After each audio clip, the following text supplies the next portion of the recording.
Thank you very much, Sir Lembal Convenience. And good afternoon to everyone. And before I proceed, I would like to say thank you very much for coming. And I would like to express my gratitude to Dr. Dita, Dr. Polino, and of course the organizer, the director of this occasion, Dr. Limbal Contagious. And to everyone who is here, welcome to Bataan. It's a privilege to be here and nice to see familiar faces. And thank you for staying until the last drop of the convention. You have seen the title, what I'm going to present, and I'm glad that I heard a lot of people interested in this topic. So, my task this afternoon is just to share an extra of my study on film adaptations of Filipino novels along content, language, style, and media effect. So you will see here that there are three key variables, right? And you see there mass media, the nest, the language, and you have literature. So somewhat, I did a kind of triangulation of the three variables. I was into language teaching, communication, and a little of mass media, and I was so interested in film. I would like to put them all when I was doing this in one paper, so it's an output. So the key question that I'm trying to prove here actually is on something about its comparison of the printed source and the audio video form. And so the question is, can a film be faithful to its literary source? So that is my guiding point in trying to read this paper. So how is it? So the other one is read. As the poet Dickinson says, well, book travels you around places in the world. And then the local author says, of film says, that film, well, brings you realities which are actually bigger than realities. Okay? So, how can these two be married? Okay. To give the concept of what I did, so I have here this paradigm. So we have the novel, the film, and then the adaptation at the middle, and then you have their correlation, which is with a dash, which means it's not a correlation which is a quantitative study. So basically this is a qualitative study on the adaptation of film. And there you have stylistics under language style and the media effect. So this paper actually is a study plot between literary criticism and film criticism. So Beja and Hartwell and Relihan introduced the study on film adaptation. They are focusing on the narratological elements of the film content and the formal characteristics of literature. Okay, and there you have the adaptation that somewhat come up with the terms film content or the film adaptation. Now, the intervention of media effect will try to control somehow how literature is adapted in a new form. So there is the play of the three variables in this study.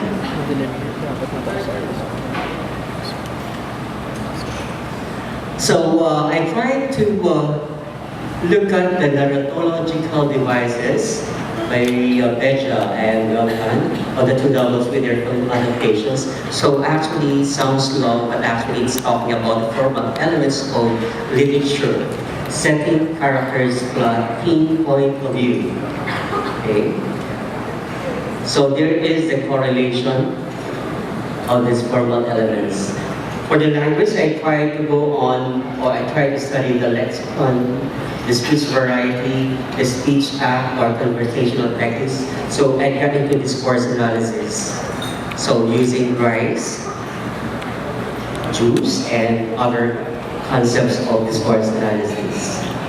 And for the mass media, I'm trying to give you an example of an effect theory by Bergner, which is, I think, popular and I like it. It's the most applied technique. You will see how people perceive something, and then they are going to interpret using the new video.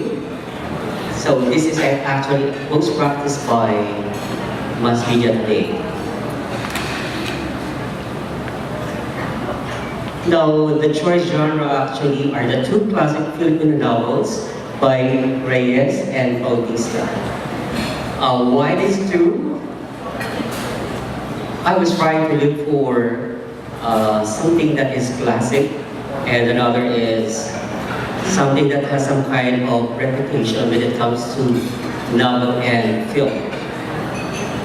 So the two films and the two novels are actually awarded. Okay, awarded by Palaka, by Famas. As a picture and as a novel, they are both awarded. And so for the results, let's talk about the results of these two. So for the formal elements, there is alteration of the time element. So you will see here that filmmakers are trying to address the time element of the adaptation. Even the source is written somewhat in many years ago, in the old age or even centuries far. When they try to adapt it into a film, they try to see that it is connected to the present. And there are devices to do it. So changing, for example, the leadership of the government at the time into the present leadership or present leader of the period when the film is going to be shown. And then for the characters, since the novel is having a lot of digressions, so it shows that the characters are performed a lot of characterizations, but not in the film, or else it cannot be faithful to its simplicity. So usually characterization in the novel is found to be modified. So somewhat there is a trimming down of the characterization of the character. And for the plot, of course, how are you going to contain how are you going to contain a 300 to 400 page book into a 2 hour or 2.5 or 1.5 hour film? So it has been observed in this study that the many chapters of the novel have been modified by omission, alteration, okay, and sometimes what we call pruning. So the chapters of the two novels have been pruned, modified, or omitted, like in the Bata Bata. So a lot of chapters have been removed because it is too long to be contained in the film. And then for the theme, actually the two films have tried to preserve the original themes of the two, but you cannot avoid that there is always the intervention of the director on how the theme is going to be achieved. But with the elements, most of the elements have been modified. Okay, they have been modified. And then for the point of view, as I see in the film, you cannot be that faithful in the point of view. There is always the intervention of the many factors. Basically, the kind of film that you are going to see, that you are going to make, the director's point of view, the camera's point of view, they are all considered in making film. Okay? So unlike in a novel, sometimes it's just one omniscient point of view or simply person point of view, but not in the film. Okay? So to go further, let's try to talk about the language style of the film adaptation. So I have adapted many concepts, but actually they are also a little same thing. And so I tried to pick out dialogues from the movie, which I have transcribed. I did not make use of the script to look at the text or say the original text. No, I didn't do that. So we tried to apply what you call formal and formalistic way when we try to kill the author so that we can be avoiding the bias, okay, and influence of the author. So talking about lexicons used by the film, I have discovered so the use of varying books, and here you can see what goes on with the Filipino language. It's one thing I'm afraid of about the Filipino language. So you were talking about mother tongue-based education. So I think this one can have something to do with it. So we have actually some words that are kind of equivalent or equivalence in English and Filipino. Okay? But hardly you can hear something like asignatura in a classroom or by the students, right? Even in the novel, the word subject is used to refer to the class subject, okay? And then the most popular style of a word that is used here is the use of affixation. So here you will see our affix nag plus English for nouns. And then you have mug plus hotel, in plus space, so you have in space, so you will see here the metathesis form of morphophonetic changes. In English, there is such thing as no infix, right? There's no infix in English. Do we have infix in English? But English word plus the suffix or the prefix in, there is the presence of the word. It is split, it is divided, and even in multiply. Okay, and even introduce another kind of, was it a variety of transformation also, and you have also something with the word. So with this you can forecast a little of what can happen in the future, right? So English, as I told my students, is really a kind of pidgin language. American English is not pure American English, but it has been pidginized, and now it's really a worldwide language. Okay, now we have also in the Philippines a kind of pidginized language, right? You are aware of that, but it's dying, I know, Chabacano, in Cavite, and Zamboanga.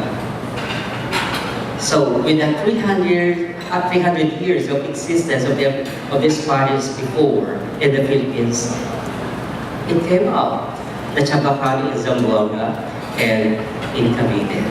Now if you're going to look at this affixation in Filipino, sometimes you can see something that can happen with the Filipino language. Besides the fact that the Filipino language is really not successful, sorry to say. Okay, the Komisyon ng Wikang Filipino failed. Okay, with this proposal that they would like all the subjects in college, even in elementary high school, to be taught in Filipino, except foreign language. But they failed because they were not able to translate the materials into English. And so here we are again, at least we have the mother tongue base. So with this study, actually, I try to consider myself, because being a Tagalog speaker, I care for the Filipino language also. I would like to contribute to the intellectualization of the Filipino language. I know it is, but somewhat not so equipped. But also, with this kind of finding, you can see that there can be something that can happen more than this. Okay? If we cannot say saluya or saluwe to have some kind of Purista Tagalog, this might be the winner in the future. Why? This is very much popularized by the mass media. Television, you will see how English is used. It's not just by affixation. full word in English, they are making use it as a full word in the tagline or even in their punchline we say. So, time will come, I won't be surprised that Filipino is already some kind of indigenized language. Now, we have a lot of loan words. Even other languages in the world have loan words, and we use it as part of our vocabulary, like casa, something importante, completo, or words that are Filipinized or Tagalized based from Spanish words. Okay, that's why I try to analyze also for days of Filipino language. You can see here that very much Filipino language, Filipino language are really copies of American English and Spanish. So I will say problema in Filipino, problem in English and in Spanish, it's problem, problema, right? Hectarea, hectare, hectarea. Very similar, that's how we try to study on cognizance of language, right? And one interesting study here also is on metonymic, taboo, or colloquial words formed by coining, clipping, and associating.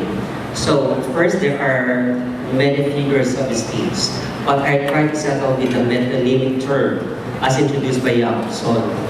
Okay, so as you try to make use of referential style of introducing somebody with the other form, some kind of metonymic.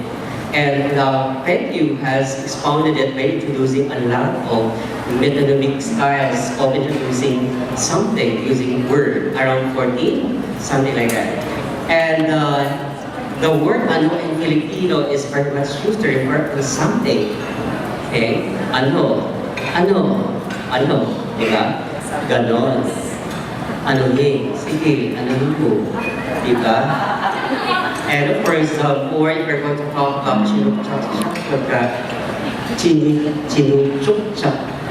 something like that, that of Sweden. So these verbs, okay? So I just categorize them as metonymic, refer to something.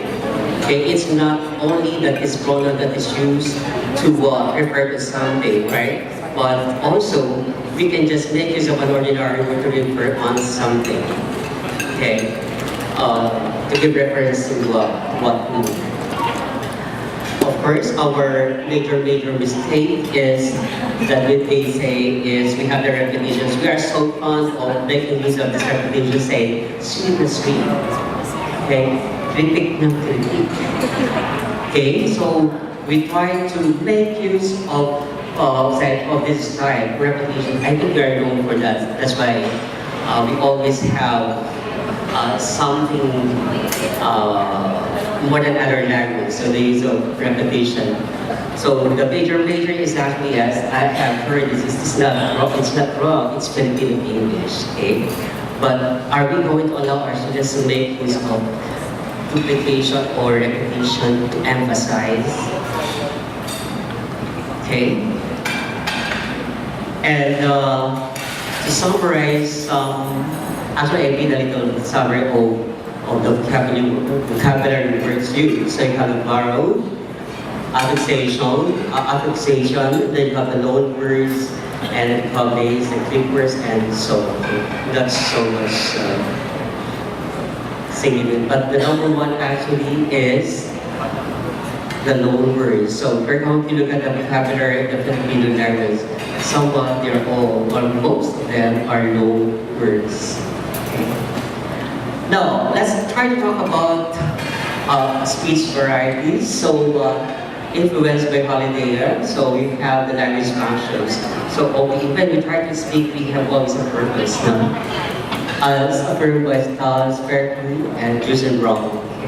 So what are the kinds of registers of speech variety that I have discovered? Number one is casual.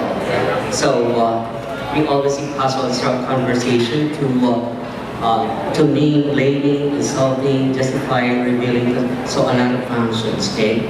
Another one is intimate, okay? Intimate dialogue between a father and son, between a father and a daughter, and of course between lovers.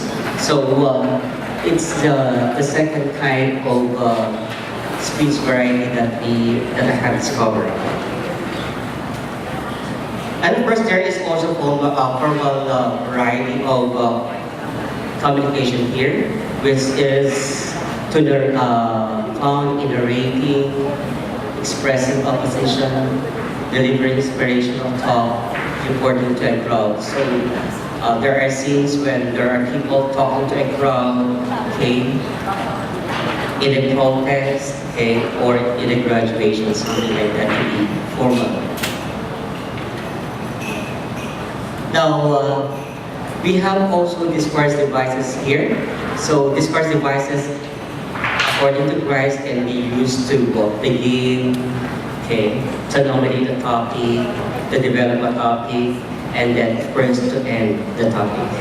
So there is a notion of turn-taking also in conversation or in discourse.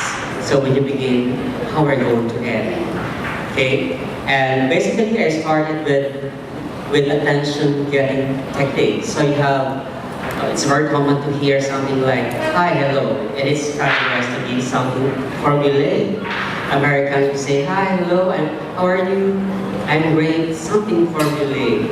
Hey, but it's not true, you say, no. And then you have also apologetic. If you're going to begin a conversation, how are you going to do it? So you would like to apologize. How is it to begin conversation, okay, when you would like to apologize? There's a way for it, okay? And then there is something about inquiring also. If you're going to inquire, how are you going to begin inquiring? Okay, how are you going to do your insulting remarks so you can get the attention of someone? So it's not always in the pleasant manner how you start conversing with someone. Sometimes you start with an insulting one, maybe in some cases when you're writing. Hoy, diba? We try to do it that way. So first, really asking permission is so polite to start communication. Okay. Well, when you are already in a conversation, how do you try to nominate a topic? So some styles that I have discovered, so you try to present a fact, something like alam mo ba, okay? Or you express sentiment. And then another one is you try to apologize, okay? Somewhat overlapping. When you try to begin, you can be also part or can be aware also how you try to nominate a topic, okay? Or you would like to suggest and avoid something, so you try to nominate something, other topics, so you can move to the next one. In the topic development, so how do you try to sustain? So how do you try to behave a certain thing? We're going to talk about it, okay? But in this analysis of the dialogues, I have discovered basically you have clarified. So we try to do a lot of clarificatory questioning when we try to engage in a dialogue. We try to blame. And the more, when your development is talking about blaming, you have a lot of reasons to say, to sustain communication. And it's between husband and wife, no one would like to end it. Because it's blaming. No one would like to be defeated. Okay? And another is, of course, somewhat similar, defending. You would like to win, so you have to defend yourself and you cannot get out your words.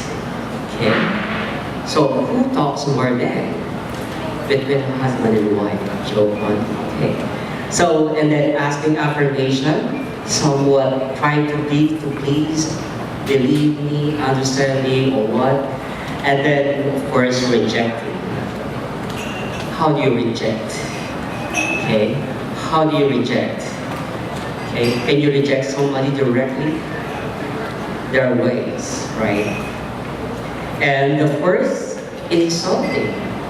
You're angry, you would like to insult a person, although it's so something immoral or say something bad to insult somebody, but it happens that people can say a lot because they would like to insult the person. Maybe they have been harmed by the person. Okay.